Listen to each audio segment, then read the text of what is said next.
Bonjour, alors voilà, en ce jeudi de l'Ascension, on va aborder le Marais par une perspective un petit peu différente. Donc on arrive ici par la campagne, donc à pied. Et ici on voit bien, alors l'altitude est toujours assez discrète ici dans la plaine flamande, mais voilà, le Marais va commencer au bout de ce champ. Je dirais de colza vu sa couleur jaune, et donc on voit bien qu'il se situe tout à fait en fond de vallée, et c'est cette topographie particulière donc qui permet la présence d'eau en permanence, et donc le maintien de cette zone humide qu'est le Marais. Donc on voit ensuite la forêt dans un arrière-plan, la forêt de Clermarais et la ville de Saint-Omer, et voilà, ici sur notre droite. Nous voici ici devant la Grange Nature, qui est un établissement d'accueil du public pour l'entrée dans la réserve naturelle de l'étang du Romelard, avec ici un parking, des tables de pique-nique, quelques animations pédagogiques, ici un hôtel à insectes, il y a également un jardin pédagogique, et nous voyons ici que nous sommes dans un établissement public géré par le département du Pas-de-Calais, et donc son organisme Eden 62 étant le numéro du département. Donc nous entrons ici dans un espace public. Voilà, donc cette partie publique du Marais de l'Audomarois. Et voici le lien étroit, ici la ville de Saint-Omer. Hop, ici le Marais. Voilà, la transition ne prévient pas. Nous avons ici les espaces verts, donc aménagés, ouverts aux citadins. Et ici la maison du Marais, bâtiment récent. Voilà, qui organise des promenades en bateau, la découverte du Marais. Et en fait, dans le même bâtiment, nous avons en arrière-plan la maison du parc, où est géré le parc naturel des Caps et Marais d'Opale, organe principal de gouvernance, voilà, du territoire. Ici à l'entrée donc de l'espace vert périurbain aménagé par la communauté d'agglomération de Saint-Omer. Et nous voyons ici une pancarte qui nous indique le souci de préserver la biodiversité en utilisant zéro pesticide. Donc on voit à quel point en fait cet espace vert sert aussi de porte d'entrée pour découvrir le Marais, mais également de lieu pédagogique pour la découverte du patrimoine local. C'est ici que se trouve le moulin que nous avons vu précédemment, et donc voilà, un souci de sensibilisation à la protection de l'environnement, et d'une autre manière, finalement d'un autre lien avec la nature que celui de pure exploitation.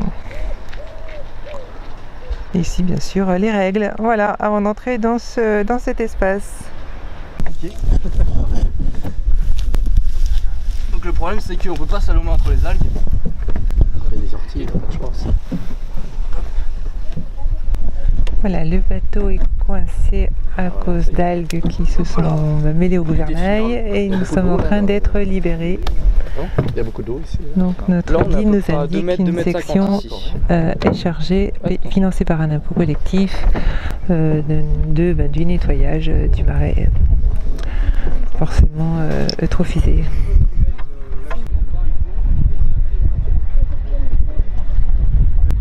Petite famille de canards. Un grève. Magnifique paysage du Marais, 2 bateaux en face de nous, la navigation est finalement importante en ce jour de temps estival.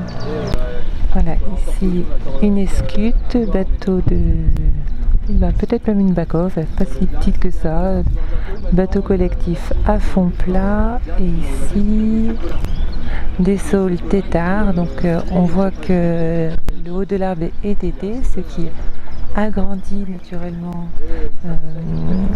la base sur laquelle pousseront les branches et cela permet le développement des racines et la stabilisation des berges. Donc le sol tétard est typique du paysage de la région. Voici une berge creusée par les rats musqués. J'ai l'agrément piégeur, donc ça m'a déjà... L'entretien des berges, travaille à renouveler en permanence pour lutter contre l'érosion, l'effondrement des racines. Double. Et ici l'ancêtre de nos stations de pompage actuelles. Bien sûr, dans le Marais, la gestion de l'eau est un souci constant. Drainer, pomper l'eau, entretenir les fossés, lutter contre l'eutrophisation de l'eau, l'effondrement des berges et bien sûr le risque d'inondation qui est présent dans cette région de basse altitude, de fond de vallée fortement inondable avec une population urbaine conséquente. Ici, une série de ruches et nous arrivons voilà, à nouveau à Saint-Omer. Ici l'espace vert de détente. Voilà, on voit ici que les seuls reliefs, ce sont les arbres et plus loin la cathédrale et les immeubles urbains.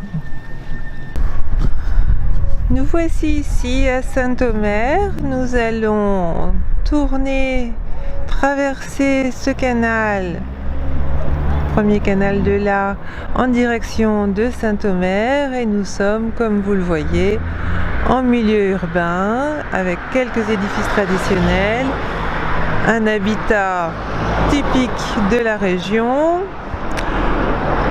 en briques et avec un relief quasi inexistant. Donc nous sommes dans la zone bien sûr basse de la vallée et c'est cette basse altitude qui va de pair avec la présence de la zone humide qu'est le Marais. Nous voici ici au bord du canal de Neuf-Fossés, donc grand canal destiné à la navigation naturellement et qui nous montre bien combien là a été canalisé. Il ne s'agit plus du tout du fleuve qui allait et venait au gré des crues envahir la zone, et donc ce canal rejoint plus en aval celui issu de la ville de Saint-Omer que nous avons vu précédemment. L'eau est omniprésente ici dans le Marais, un cours d'eau entre les habitations. Ici une zone de maraîchage, là encore entourée d'eau. Voilà, nous voici à Clermarais avec l'activité traditionnelle, le maraîchage. Hop là, alors, on va essayer de filmer l'annonce sans se faire écraser. Hop. Voilà, producteur maraîcher à Saint-Omer, et là on a donc tous les produits traditionnels, les choux-fleurs, les salades, les artichauts surtout, les courgettes, les endives typiques, les carottes, les poireaux, les céleris, les radis et voilà toutes les cultures traditionnelles de la région et du Marais en particulier. Voilà, nous voici. Alors je vais vous laisser vous présenter. Donc vous êtes maraîcher au sein du Marais. Voilà. De Plaide Frédéric, de père en fils, sur la route de Clermarais. Merci beaucoup. Là, moi, je suis mariée depuis 28 ans, donc maintenant, je travaille avec lui depuis 28 ans. Donc, 28 ans, on fait les vous faites partie du Marais, là. Voilà, c'est ça.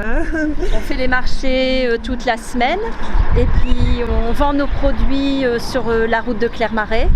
Le produit, tout ce qui est légumes. Hein. Oui, j'ai filmé voilà. tous les produits que vous proposez et que vous cultivez juste à côté. Voilà, c'est ça.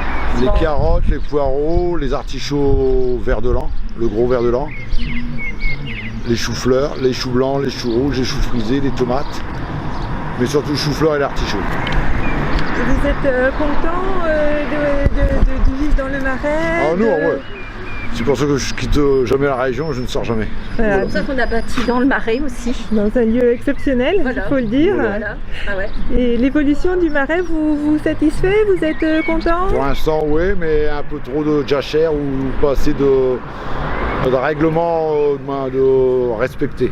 Vous trouvez que vous avez... Au niveau du règlement des terres qui sont reprises par des particuliers, où il y a trop d'arbres, que c'est pas... Ils entretiennent pas les fossés. Ah, et ça vous pose des problèmes? Bah alors? ouais, parce qu'après il y a les rats musqués. Ça, on en a filmé, oui, on en a Donc vu. les rats musqués, ils abîment toutes les parcelles terres. sur les bordures. Et si c'est pas tiré à la grue ou autre, s'il n'y a pas un passage pour passer à la grue, donc on peut plus rien faire. Et vous êtes coincé dans votre activité? Donc le terrain, il s'affaisse et puis on peut plus rien faire. Et c'est trop tard. Ah ouais, C'est après pas c'est trop tard. réparable. Ah là là. Donc il faudrait qu'ils respectent plus les 4 ou 5 mètres par rapport à la bordure. Donc vous, ce Pour qu'on que puisse, vous aimeriez, c'est que les nouveaux habitants, finalement, ils intègrent un petit peu les règles de vie dans le Marais. Ouais, mais après que la police des marais fait son boulot correctement. Ouais, aussi. Voilà. Ouais. Et après, si on dénonce, après, on est mal vu. Pour moi, c'est pour l'université de Louvain, hein, mais ce sera pas. Vous, je vous enverrai Voilà. le lien, mais ce ne sera pas accessible au public. Hein. Et voilà le problème. Et oui, donc ça, c'est lié un peu, on va dire, au développement des résidences. Voilà. C'est ça. Et est-ce que vous faites d'autres activités en plus de maraîcher? Parce que je sais qu'il y a beaucoup de pêcheurs, de chasseurs. Ah ouais, non, là. Vous êtes Je suis spécialisé. trop débordé. Non. Sinon, j'aime bien la chasse, j'aime bien la pêche. Mais Vous n'avez pas trop le temps. sinon, il y a du gibier. Ça, des lièvres, des lapins, il y en a. Maintenant, les poules d'eau, tout ça, il y a beaucoup de gibier. Dans le Marais, oui. Et vous pensez qu'on peut se promener l'hiver en forêt ou pas? Moi, je n'ose pas. En trop. forêt, si. L'hiver, il n'y a pas de problème, Ah, y a c'est pas de bien problème. compatible. De toute façon, après, s'il y a des chasses ou autre, c'est prévenu. Ah oui, Les gens d'accord. préviennent, c'est réglementé. Là-dessus, il n'y a pas de souci. Et même dans le Marais, on peut très bien se promener aussi. Ouais. L'hiver, Ça, dans le Marais, j'ai c'est fait aussi ça. agréable. C'est aussi agréable. Et vous, dans votre activité, le développement du tourisme, parce que je pense que quand même, il y a un développement du tourisme, il y a des gîtes, des campings. Vous avez l'impression que le tourisme se développe ou que c'est plutôt finalement les gens du coin qui viennent dans le Beaucoup de Marais? gîtes. Non, après, c'est avec la publicité ou autre, comme beaucoup de clients qu'on a de Belgique, Hollande, dimanche, les jours fériés comme ici. Et Chapelle Armentières, ou après tous des anciens clients, les enfants des clients que mon père avait dans le temps, Qui reviennent vous voir. qui repassent toujours sur la route de Clermarais. D'accord, je n'ai pas fille alors. Voilà. Ils ont pris l'habitude que quand ils vont sur la côte, ils reviennent par Clermarais pour prendre leurs légumes. Leurs produits, voilà. Ça, j'ai remarqué ça. Ils sont associés à des souvenirs, certainement. Voilà, Hein, ouais. c'est certainement. Et puis par habitude. C'est de famille. Oui, c'est ça. Ils vont toujours être habitués. La tradition. C'est ça qui est bien. Et vous trouvez donc dans votre activité, elle va plutôt en se développant ou vous trouvez que c'est stable, que c'est traditionnel, connaître un petit peu, voilà. Non, sinon, par exemple, si après on viendra arrêter, non, je crois qu'il n'y aurait personne. Voilà, donc vous êtes un petit peu les garants finalement de voilà. toute cette Parce activité qu'avant, traditionnelle. à partir du pont du canal jusqu'à ici, avant on était à 5-6 Ah oui. maraîchers ou autres. Mais vraiment comme nous, non, il y en a plus que 1, 2 en pleine saison. Ah, j'ai eu la chance de vous rencontrer alors. Ah ouais. Maintenant, non, c'est fini. Ah, c'est dommage, parce que ça fait partie. C'est un rituel, mais nous, c'est parce qu'on a toujours été de famille. Oui, voilà. On a commencé par vendre au bord, ma soeur commençait à vendre une caisse de chou-fleur au bord. Après, mon père a fait une remorque, de forain qu'il avait racheté.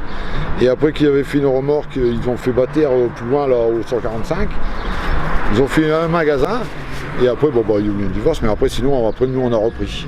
C'est devenu plus un mode de vie qu'une profession finalement. En vérité, oui, c'est ça, hein, c'est ce que je pense. C'est comme c'est de famille, c'est comme les forains. Ouais, c'est bien. Voilà. Ah ouais, je suis vraiment bien contente.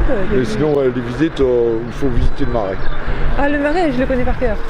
Ah, mais moi, plus, comme j'arrive souvent par Biscaire, si vous voulez. Ah ouais. Je connais moins cette partie. Ouais. Mais sinon, voilà. Merci beaucoup.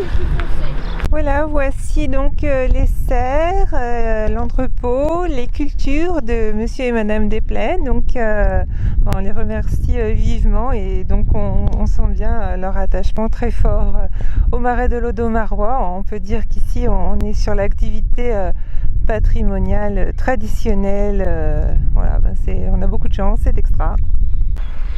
Voilà, alors ici une vue rapprochée des cultures de Monsieur et Madame Desplets. Donc on voit l'eau comme toujours ici dans le Marais omniprésente, parfaitement gérée. Hein. Donc là, bon, voilà, les fossés sont rectilignes, impeccables. Donc Monsieur Desplets nous expliquait que voilà, les problèmes qui pouvaient être causés par le manque d'entretien. On voit qu'ici, voilà, pas de problème, tout est parfait.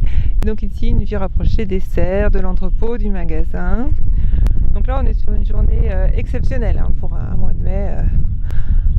Voilà, on a un thermomètre de voiture qui indiquait 29 degrés. Voilà, donc ce qui explique aujourd'hui qu'il y ait un arrosage tout à fait localisé. Je ne sais pas si vous l'entendez. Extra. Alors nous voici donc dans une autre partie du Marais, la forêt de Clermarais. Voilà, que nous allons traverser. Alors ici, bien sûr, les chiens sont bienvenus. Voilà, c'est parfait. Le poumon de la ville pour se détendre. Donc ici, la végétation nous rappelle que nous sommes dans une zone humide. Voilà, et donc nous allons trouver des haies, des saules, des chênes, quelques bouleaux. Alors ici nous sommes dans une partie peu dense de la forêt et nous en verrons plus tard une partie beaucoup plus compacte. Et ici donc une forêt bien aménagée, accessible à tout public. Voilà, nous voici ici dans une autre partie de la forêt, un petit peu plus dense. Donc il y a des parcours balisés bien sûr pour découvrir cet espace, notamment un parcours intéressant d'une durée de 4 heures qui s'appelle le Sentier de la Cunette et qui permet vraiment de découvrir les différentes facettes du Marais, puisque l'on part de la réserve naturelle, de la Grange Nature, pour visiter l'espace naturel sensible qu'est la réserve du Romelard, ensuite une promenade le long des canaux, voir les maraîchages, les zones habitées, et puis donc un retour au travers de la forêt de Clermarais, donc une manière privilégiée, voilà, de découvrir toute la variété de cet environnement spécifique. Voilà, ici un lien original entre habitation et forêt, hein. Voilà, le gibier, le chasseur, les arbres. Nous voici à l'entrée de la réserve naturelle nationale des étangs du Romelard, propriété du département du Pas-de-Calais. Nous avons ici donc le règlement de pêche qui interdit la mort des poissons pêchés qui doivent être relâchés. Les techniques de pêche sont précisées. Voilà, et pêche en barque, flotte tube, baignade, circulation de canaux, planche à voile, modélisme, tout cela est interdit. Nous avons ici les balises car nous sommes sur des terrains, des chemins de randonnée particulièrement appréciés dans la région. Et nous avons ici le coupable, le petit chien Cherzo. Voilà, donc c'est ce qui explique notre promenade à cette heure-ci. Donc la circulation des chiens même en laisse est interdite sur la réserve. Avant, je bien sûr demandé confirmation et les chiens tenus en laisse sont tolérés. Cela dit, ce sera donc la première, unique et dernière fois que je visite les étangs du Romelard dans cette partie-là. Nous voici dans la réserve naturelle de l'étang du Romelard. Comme vous le voyez, tout est aménagé. Nous visiterons cette partie les pieds bien au sec. Voici donc la réglementation pour circuler dans la réserve naturelle. Donc ah là là, on voit bien que les chiens ne sont pas bienvenus. L'amende en cas de circulation des animaux domestiques est de 68 €. Donc j'ai peut-être fort bien fait de ne pas m'aventurer plus loin avec mon petit chien. Voilà, des petits animaux qui ont l'air tout à fait à l'aise. Nous allons passer discrètement pour ne pas les effrayer. Ils sont chez eux, nous sommes les visiteurs. Voilà, hop là, il est parti. Alors voici ici des petites fleurs typiques du Marais, donc voilà, j'avoue ne pas connaître leur nom, blanches ou mauves, et que l'on trouve absolument tout le temps en circulant le long des cours d'eau. Voilà, là où nous avons filmé les raies musquées hier, donc des nénuphars qui ne sont pas en fleurs en ce moment.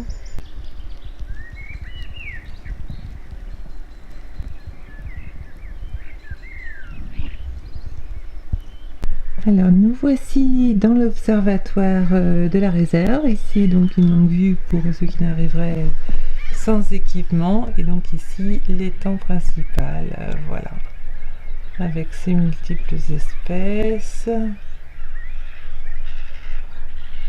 Nous semble reconnaître ici quelques aigrettes, voilà.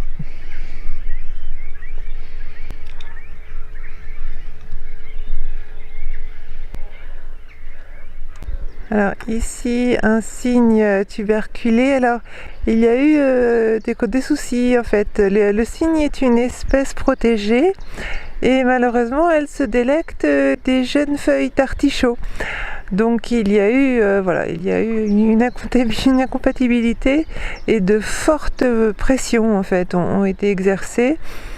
Et de fait, il y a eu obtention d'une dérogation pour l'effarouchage de cette espèce et même le tir de certains individus. Aïe aïe aïe, 2 cygnes en plein milieu des cultures. Voilà, donc problème de compatibilité entre la protection des espèces et la protection des activités voilà, traditionnelles. Là, ils sont pris en flagrant délit.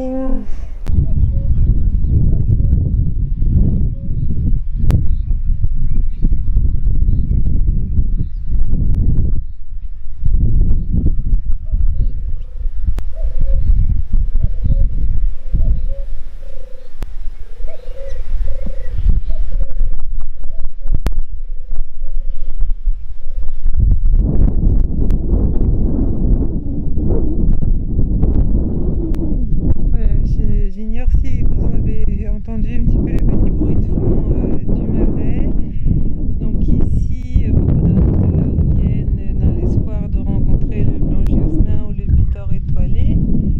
Mais pour ma part, j'aurais vu donc 2 hérons cendrés, quelques cormorans, mais surtout voilà, plusieurs raies musquées, ici considérées comme un fléau, une espèce nuisible qui est piégée. Piégeage physique, le piégeage chimique a été interdit et donc voilà, les atteintes l'effondrement des berges en fait liées à la prolifération du rat musqué ici au Marais est un problème qui semble donc toucher tout le monde, hein, autant voilà, les agents de la maison du Marais, Monsieur Desplets maraîchers, donc les pêcheurs qui s'en plaignent parce qu'ils les croisent régulièrement. Voilà, les enfants donc, qui étaient surpris que je n'ai pas peur du rat musqué. Le rat musqué est ici un problème qui fait l'unanimité. Voilà. Alors nous sommes ici à l'intérieur de la Grange Nature. Voilà, donc je vous laisse vous présenter. Donc moi c'est Elodie, donc agent d'accueil ici à la Grange Nature. Et donc vous accueillez le public, tout public ici Alors ici on accueille tout public, donc on est ouvert du lundi au vendredi de 10h à midi et de 14h à 17h30. Là à partir du mois de mai ce sera le samedi de 14h à 18h, ainsi que le dimanche de 10h à midi et demi et de 14h à 18h. Voilà, donc on accueille principalement du public scolaire ici. Voilà, qu'on essaie de sensibiliser à la protection de la faune et de la flore. Et puis après aussi on accueille du public individuel, notamment comme aujourd'hui, jour férié ou le week-end. Et les personnes qui viennent vous voir sont plutôt des personnes de la région? Vous avez aussi des touristes qui viennent de l'extérieur? Bon, on a quand même les locaux et puis on a quand même des gens du coin, mais énormément de touristes aussi là, avec la haute saison qui arrive, qui soit là pour les vacances ou pour le week-end. Ouais. Oui, on a filmé l'entrée du camping ici à proximité, quelques gîtes aussi. Il y a plusieurs structures d'hébergement ici dans le Marais pour accueillir un petit peu. C'est beaucoup de petits gîtes individuels, et puis après on a le camping là ici à proximité et sur Arc aussi qui nous permet aussi d'avoir un public diversifié. D'accord. Et donc M. Desprez-de-Maréchal nous expliquait aussi qu'il avait beaucoup d'habitués, des personnes qui venaient de Belgique, d'Hollande et qui revenaient régulièrement en fait dans le Marais, qui finalement avaient créé un lien, bien qu'habitant relativement loin. Vous le constatez aussi? Oui, on a quand même. Alors déjà on a beaucoup d'habitués locaux, voilà, qui viennent à la fois pour nos spécialités de la boutique. Et puis aussi pour le côté où ils adorent venir régulièrement se promener sur le Romelard, quoi, ils s'en lassent pas. Donc on a quand même aussi beaucoup de locaux qui sont là tout au long de la saison, avec qui on a toujours plaisir de voir. Et après au niveau des touristes, un petit peu moins. Enfin nous on a moins ce ressenti. Après il y a tellement de passages ici aussi que voilà, on n'a peut-être pas ce constat en tout cas. Et donc en faisant le tour, parce qu'on est arrivé pendant vos horaires de fermeture la première fois, donc on a vu qu'il y avait un jardin pédagogique, oui, un hôtel à insectes, donc tout ça, ça fait partie du caractère un petit peu éducatif finalement de la Grange Nature. Alors il faut savoir que la Grange Nature est donc devenue la maison nature du département, donc qui est gérée à la fois par le syndicat mixte Eden 62, qui est chargé de la protection de la faune et de la flore et de la gestion des espaces naturels sensibles du département du Pas-de-Calais, et on dépend aussi du département du Pas-de-Calais. Et à travers cette Grange Nature, ils ont voulu qu'elle soit accessible à tout le monde et pouvoir présenter du coup les espaces naturels sensibles qu'on peut visiter sur le département du Pas-de-Calais. Donc avec 2 expositions, la première avec des totems qui vous présentent les 9 milieux qui existent sur le département du Pas-de-Calais, avec les photos de la faune et la flore qui défilent. Nous avons une exposition sur la vie cachée du Marais.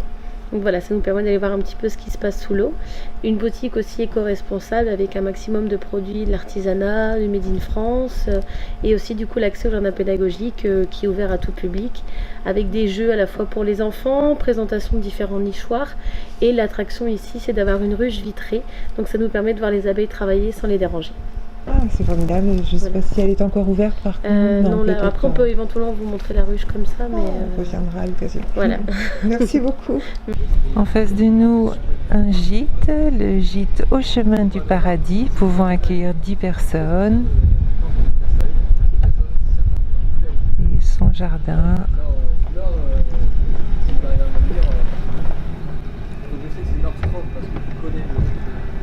Un gîte bien isolé de son voisinage. Le développement des activités touristiques au sein du Marais. Ici, on nous propose la grande visite du Marais au travers de l'eau d'Aubarcoise. Voici ici une autre forme d'activité touristique, le camping, ici à une centaine de mètres de la Grange Nature, en plein cœur du Marais. Alors, voici quelques activités, le golf, les locations de vélos. Alors voici ici en face du parking de la Grange Nature, par brasserie, Alcabane, l'ambiance, il faut bien le dire, très agréable et détendue, fermée à cette heure tardive, donc sans doute l'occasion d'y retourner.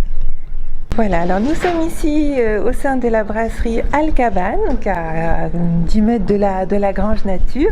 Alors je vais vous laisser vous présenter et puis nous dire votre lien avec le Marais. Alors en fait, moi je m'appelle Laurent Cadet, je suis natif de Clamarais, je suis né à 150 mètres. Ouais. Ma grand-mère est née dans la brasserie et mon père, c'est mon principal voisin, hein. Il est né aussi sur Clamarais à une trentaine de mètres. Donc vous êtes lié au Marais depuis toujours. Ouais. Là c'est pure souche. Et vous madame? Alors ça c'est Julie. Oui, moi la compagne de monsieur. Pas natif de Clamarais mais bien accepté. Et vous vivez dans le Marais depuis combien de temps? 6 ans. 6 ans, oui quand même. Et vous vous plaisez? Très bien. Vous avez déjà vécu donc dans d'autres régions. Je trouve qu'on est rapidement accro au Marais. Je ne sais pas si vous êtes d'accord avec moi. Nous, après, en ayant passé ma jeunesse et tout dans le Marais, c'était déjà ma piscine déjà, hein, parce que nous, on apprenait dans le Marais à nager. Hein. Ah, voilà. On pêchait. On allait un petit peu dans les bois faire des cabanes. Hein. Et comment trouvez-vous, donc du coup vous avez beaucoup de recul, comment trouvez-vous que le Marais évolue alors depuis toujours, depuis 6 ans Alors, moi en étant natif d'ici et ma chambre juste en face de la Grange Nature, évidemment j'ai vu l'évolution, hein, vu que ça s'est vachement développé. Ah voilà, ça s'est développé quand même. Et bon, avec le conseil régional, le parc naturel et tout ça qu'ils ont essayé de développer. Bon, après on s'en ressent quoi, hein. Au niveau commerce et tout ça, c'est un atout pour nous. Hein. Pour vous c'est positif. Et le camping aussi un petit peu moins quand même. C'est plus donc les personnes qui vont visiter le Marais, la réserve, qui vont à la Grange Nature. Après c'est nous la brasserie elle fonctionne essentiellement c'est avec le bouche à oreille. Hein. D'accord. Hein, c'est plus régional et des gens qui connaissent. Donc on vient ici en confiance, peut-être chercher un accueil, peut-être plus de proximité, on va dire. C'est un peu ce qu'on ressent d'ailleurs. Hein. Alors principalement c'est madame la gérante. Hein. Moi je suis là pour lui donner un coup de main, hein, étant donné que j'ai un autre métier, je suis éducateur dans le milieu social avec des adultes handicapés. D'accord, donc vous êtes polyvalent. Voilà. C'est madame qui gère. Et vous avez d'autres activités dans le Marais, à part donc la brasserie, puis votre profession en loisirs, la pêche, la chasse? Ça me prend déjà beaucoup de temps. Vous investit beaucoup au sein du commerce, donc là on n'a plus beaucoup de temps. Hein. On en profitera pour vous alors. C'est gentil pour nous. Et sinon, donc au niveau d'évolution, vous trouvez que ça se passe bien, que tout le monde cohabite bien ou... Ça se passe pas trop mal, hein, tu vois, les gens respectent et tout ça, non, il n'y a pas de souci. Il n'y a pas de souci, tout le monde est d'accord pour préserver le Marais tel qu'il est. Bon, après, il faut que je dise quand même, parce que essentiellement, je suis né dans le Marais. Tous mes copains, je suis allé à l'école ici, ils sont tous maraîchers. Il faut quand même leur laisser leur marais quand même pour eux, hein, parce qu'ils cultivent quand même le marais. Sinon, il y a un marais plus cultivé, mais il n'y a plus rien. Voilà, je pense que... là, ils sont en train de tout cultiver aujourd'hui. Après, demain, je ne sais pas ce qui va en être, mais aujourd'hui, ils cultivent. Il faut leur laisser quand même... Oui, c'est l'activité traditionnelle aussi. Je pense que c'est d'ailleurs dans ce cadre-là qu'a été créé le Marais. C'est ça. Et puis l'entretien aussi, je pense que ce sont quand même les premiers acteurs. Des rivières et des fossés. Ils sont complètement centraux dans la vie du Marais, son entretien, son histoire. Bon. Est-ce qu'il y a des choses que vous voudriez... Voilà, donc ici une autre zone de pâturage cette fois, une prairie permanente avec de nombreuses haies, arbres, et nous verrons plus loin un petit plan d'eau. Voilà, alors ici nous sommes dans une zone beaucoup moins urbaine bien sûr du Marais avec ses plans d'eau. Il y a des cigognes qui nichent dans cette partie du Marais. Alors, est-ce que vous les voyez bien ici? Les saules-têtards, voilà, typiques de la région pour la stabilisation des berges grâce à leur système racinaire que la technique des tétages développe. Alors ici, c'est parfaitement calme et donc on est là encore dans une autre partie de la réserve. Alors, j'espère que vous la voyez bien, une cigogne ici. Alors, tout au long, on fait des chemins de randonnée. Voilà, on peut trouver ainsi des panneaux pédagogiques qui sensibilisent et informent le public sur toute la richesse de la biodiversité et les spécificités aussi du Marais, de ses modes d'exploitation. Donc ici, on voit donc les cours d'eau séparent, clivent le Marais. Donc là, on va quitter la zone de pâturage grâce à ce bac à chêne et on va revenir donc dans la zone de maraîchage. Voilà, nous ne verrons peut-être pas de pêcheurs en cette fraîche soirée de l'Ascension. Donc les pêcheurs ici sont considérés vraiment comme d'excellents partenaires, d'excellents veilleurs pour le suivi écologique du Marais. Voilà, donc ils sont très attentifs, connaissent mieux que personne les populations piscicoles et vraiment il y a un partenariat exceptionnelle entre le parc naturel régional et les pêcheurs. Alors ici un panneau donc, qui nous indique que nous sommes sur une propriété privée et donc le propriétaire nous autorise à passer le long de, le long de la rive, le long de sa propriété, mais par contre toute autre activité y est interdite, donc là on n'est pas du tout dans le domaine public.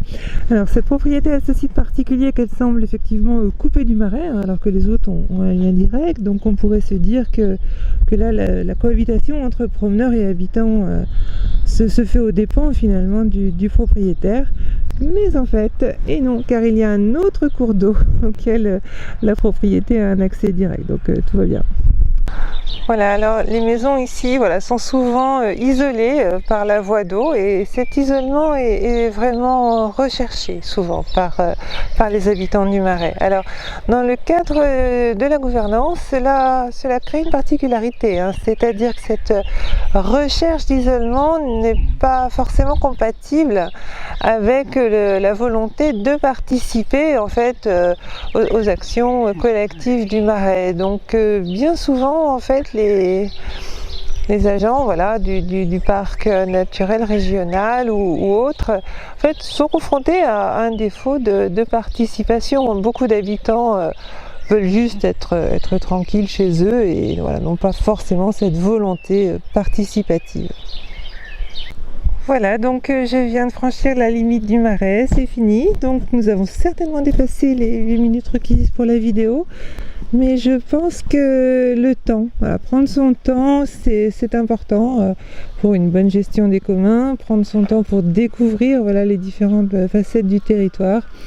Et parfois, on est dans une société qui nous demande toujours d'aller plus vite, mais voilà, ici c'est un autre rythme. Et donc j'espère que vous avez pu prendre plaisir à découvrir comme moi les différentes facettes de ce tout petit territoire exceptionnel. Je mettrai juste 2 petites réserves. Donc au bord de là, donc en tournant à gauche, nous allions non pas vers Saint-Omer mais vers Clermarais, voilà. Et bon, je vous invite quand même à une certaine prudence avant de prévoir de randonner en forêt pendant la saison de la chasse. Faites attention quand même. À bientôt.